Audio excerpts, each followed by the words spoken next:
We're here to bring a new type of news show. New insight, new styles, and new topics every day. We are News Generation. Bringing news just for you. It's Tuesday, March 3rd, here in Seoul. I'm Isujin, and this is News Generation. Joining us today is Ki. Good morning. Good morning. And also Niles with us. Good morning. Good morning. And both are here to speak on behalf of people in their 20s and 30s.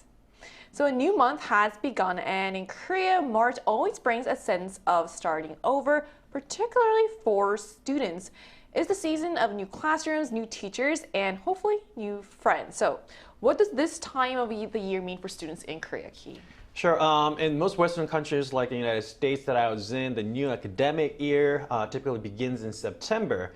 In Korea, however, or many other Eastern countries like Japan, the school year from elementary and middle school to high school and even universities officially starts in early March, and today is that day. So new haircut, new shoes for kids, new backpack maybe. Kids get excited to see new friends in a new class with a new teacher. Always shopping for new school supplies. I remember it was always so exciting and fun. So what about you, Nayo? Yeah, by now all the entrance ceremonies are probably being held all over at schools everywhere, but I didn't personally love school. I don't know how many people do, but the academic aspect of it may have been tedious, but there was something very exciting about starting a new year or new school and seeing your friends again after vacation and becoming maybe a bit taller. I hope all the students who have just started at a new school and those who are coming back to a new grade enjoy the day and spend the day with excitement and looking forward to the future.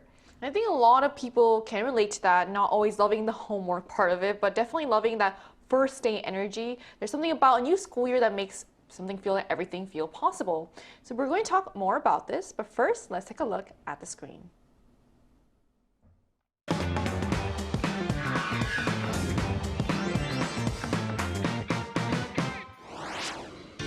With a new school year now underway, it's a time to look at how today's classrooms are changing. From Korea's low birth rate to rapid advances in technology, the learning environment is evolving faster than ever. Today on News Generation, we take a closer look at how classrooms differ from the past, what defines the new generation of millennial parents, and what kind of school environment families hope to see in the future. As we just saw in the video, Korea's classrooms are changing in ways that many people can feel in their everyday lives. Many of these changes are noticeable not just to students, but also to parents and teachers. So, how do the schools of today compare with what they kind of used to look like in the past, Ki? Sure. My generation? Okay. So the number of students has dropped significantly for sure. As someone from the so-called M's generation, millennial born in 1980s like me, I remember having around 40 students or sometimes even 50 in a single classroom during my elementary school year. And go back and further to our parent generation, and class sizes reached as many as 60 students. So looking at more detail, if you take a look at the screen, last year the national average number of students per class stood at 20.9, down from 24.6 in 2016 and 22.1 in 2020, continuing a steady decline. Besides schools, education-related industries, and the government's efforts, schools are, perhaps more than anywhere else, where the impact of falling birth rates can be most clearly felt and seen.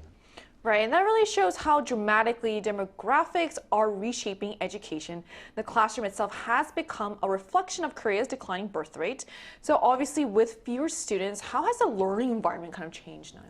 I guess this is one positive side. It makes it possible for teachers to pay a little more attention and provide a more individualized attention for each student. And students now also have a wider range of options when it comes to education, with many schools offering small group activities and after-school programs. Personal tablets are provided to students starting last year. AI-powered digital textbooks have been introduced to some grades.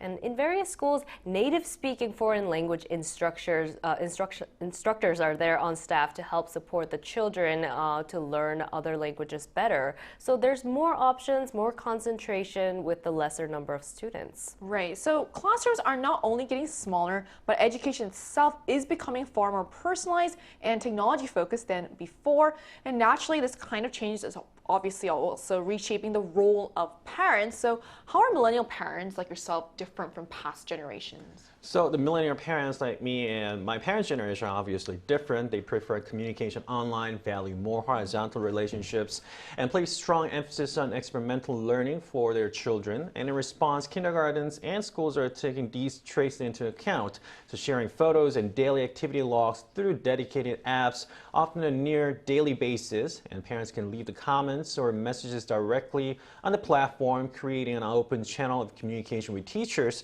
So I brought some stuff. So if you take a look just like this, you can take a look at the app to see your kids. The teachers pictures. are uploading photos Right, they're onto that? almost Oh, wow. daily basis or weekly, whereas in my era, you only get this old yearbook. And that's me, and this was It's very classy. literally from 35 years ago.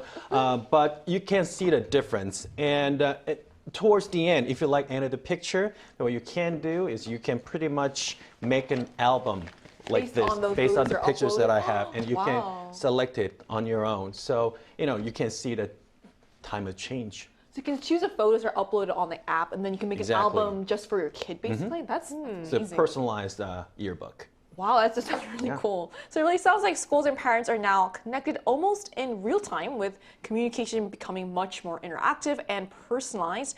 So how are today's parents then, on the other hand, influencing schools and also education culture now?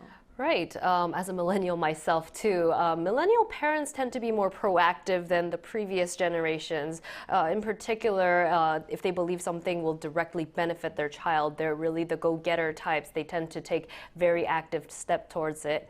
And these days, parents say what matters most in their children's education is tailored to my child's needs and levels, and it also has to align with my parenting philosophy and my educational philosophy for my child. So communication is a little bit more active these days. As a result, compared to parents in the past, that they're more likely to file complaints or make certain requests to schools. However, since schools are institutions that provide education to groups, it's important to recognize that they cannot fully tailor to each individual parent and student. So there's a bit of a tricky ground to work with there, but I do believe communication and working together with teachers is important. So all this highlights the new challenge schools face today, responding to diverse parental expectations while maintaining fairness within a collective educational system. So to get a personal perspective, we're going to talk to a father of 2 children. And that conversation will take place right after a break, so don't go anywhere.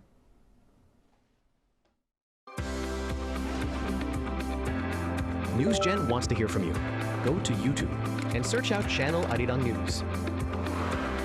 Click Posts and cast your vote in the poll. Make a new type of news with us. Joining us today is Hassan from Egypt, who's a father of 2 children. Hello, Hassan. Thank you so much for connecting with us today. Hello, good morning. Thank you for having me. Good morning. So, what grades are your children in? And I'm sure since today was the first day of a new term, I'm sure you're quite busy. So, how did you prepare for this new term? I have 2 kids. One is a girl. She's in 4th grade in elementary school, and the other one is still in kindergarten. So they are very excited about this new year because, especially the young one, the 4th grade, she's as excited because she's moving to the next level, and with her own friends, her best friends, all of them are in the same classroom this year. So she's very happy about it. But the second one, the young one, he usually complained about he wants to go to school with his sister, why he's still young, why he's not growing. So, but this year he's moving from daycare to kindergarten, which is related to the same school with his sister. So he thinks he's going to school as well. But both of them are very excited about it. In the morning, actually, we didn't do that much different thing because as you know, school in Korea is continuously, even though they were in vacation, but they still went to school. My daughter still went to after school classes because we are both parents are working parents, so nobody to take care of them at home. So it's a good thing about Korea that education is continuous. Okay. Well, obviously, schools back in Egypt and school in Korea are different, but how do today's schools are compared to with your own school days? I'm also from the 80s. I have heard you before talking about that. So it was totally different about from now. And during my days, it was just like teacher-led classroom, and focused on what the teachers say, what the teachers do. But nowadays, it's focused more on the students, on the child. And there are a lot of exciting things they do at school. They are very happy to go to school. Unlike myself, it was very hard to wake up in the morning to go to school. So here nowadays they are like there's a lot of technology in the school and a lot of interactive learning environment in the classroom, and teacher is it's not as how do I say, it's not as the more focused on discipline like my days. My days it was did you do your homework? Didn't you do your homework? Come on, memorization, and so yeah, it's so different. All right. Kids nowadays are excited to go to school. Wow. One more thing, they are not excited about like finishing the school because they will go to private academy, and that's where the memorization starts. Um, so it's a good thing about the public school or the regular school, but about the private education, it's a little bit hard for kids. But as for my children, they are still young, so they're enjoying their life. That's very good to hear. You pointed out different aspects of the education culture here in Korea as well as your home country. What are some changes you would like to see in school or for education authorities to improve for the future of education? Actually, education system is great so far in Korea. It's one of the best in the world, and I'm sure the government is doing whatever they can to improve the education system. But there are some challenges, like as you mentioned before, the number of students is dropping. So it might be a good thing, but it might be because it's a good thing because they can focus more on the little number of students. But I noticed in Seoul, for example, where I live, in some areas of Seoul, the number of students is actually big, huge, like more than 30, 40. And in some areas where I live, my daughter's classroom is 18 students just. So it's the very big gap between the numbers in different areas of Seoul. It depends on the demographics, yeah. But what I would like to see improving is more communication between the parents and the teacher, and especially the multicultural families. It's very difficult. It's very difficult for a Korean teacher to communicate with multicultural parents, especially if the mother is a foreigner. Not for me, but I have a background about education.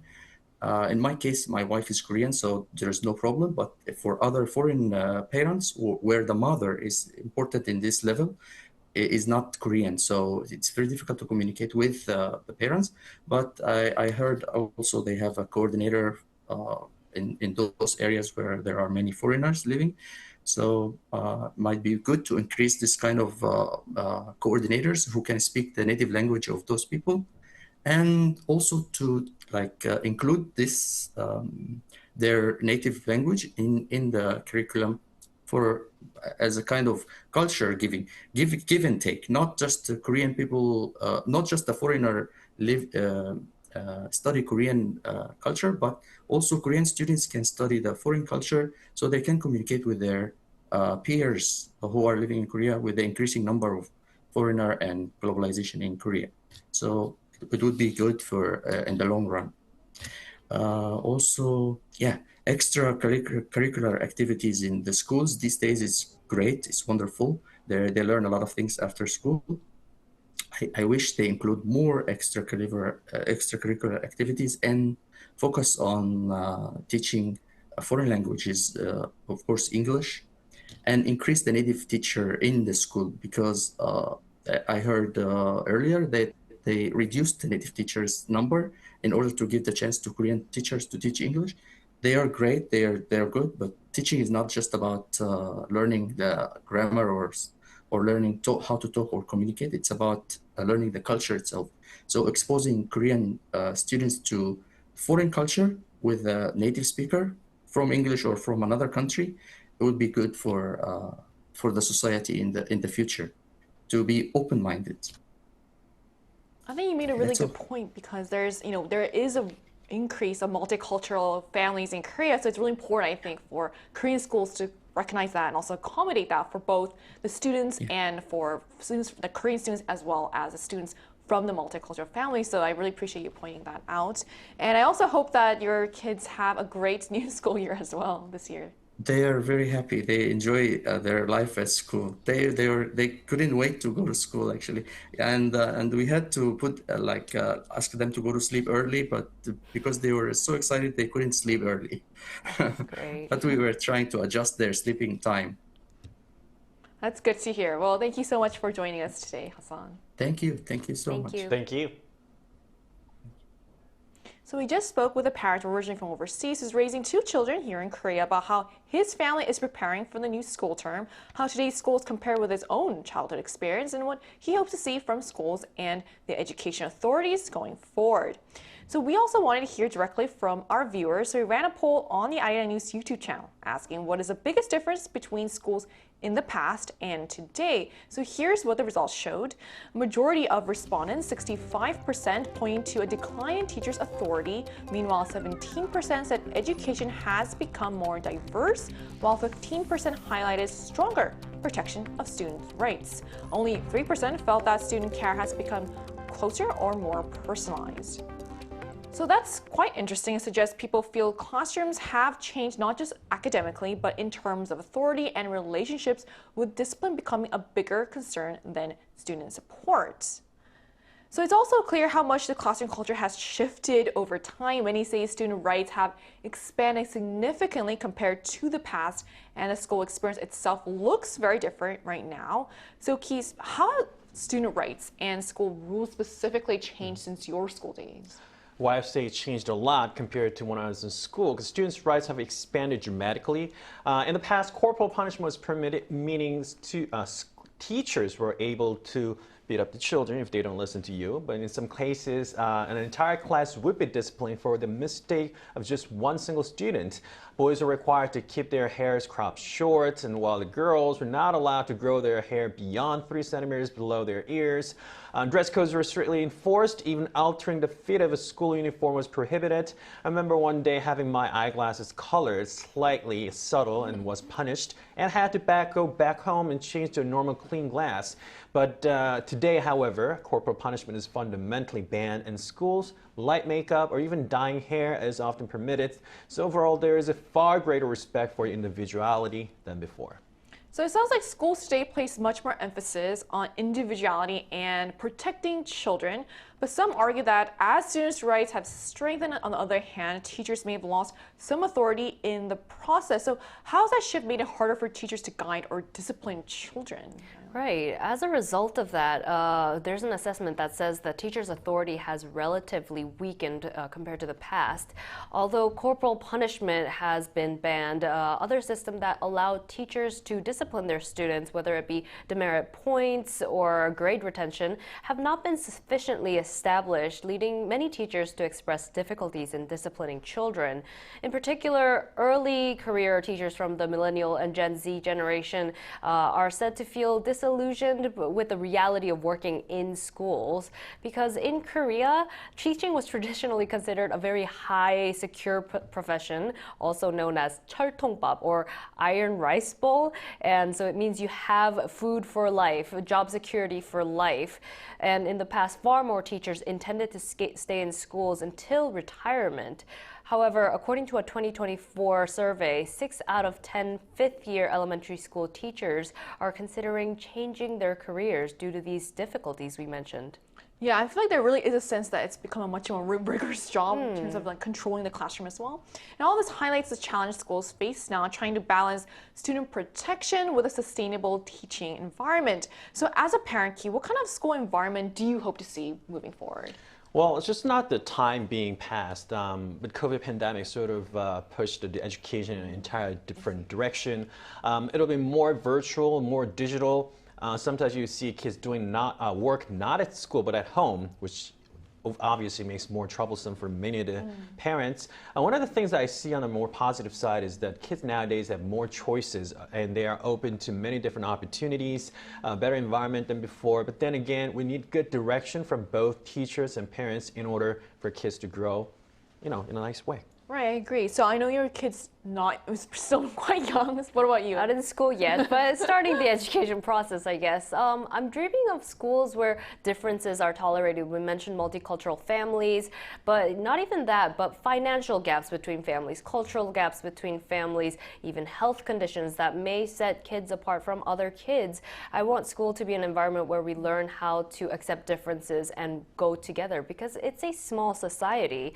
And schools where students get taught how to think critically on their own and communicate their thoughts. I think this is the core education that is the most important. And yeah, that's what I hope for my son to learn in the future as well.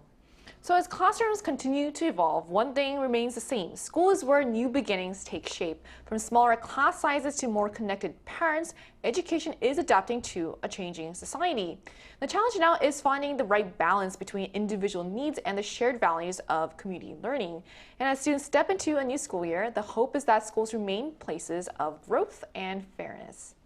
And that brings us to the end of today's episode of News Generation. But News Gen will be back tomorrow at 10:30 a.m. Korea time with more stories and discussions. A big thanks to Key. Thank you. Coming in, also Niall. No problem. And to our viewers, thank you for watching. And I hope that no matter your age, you'll feel that first day of school excitement and anticipation today. We are News Generation.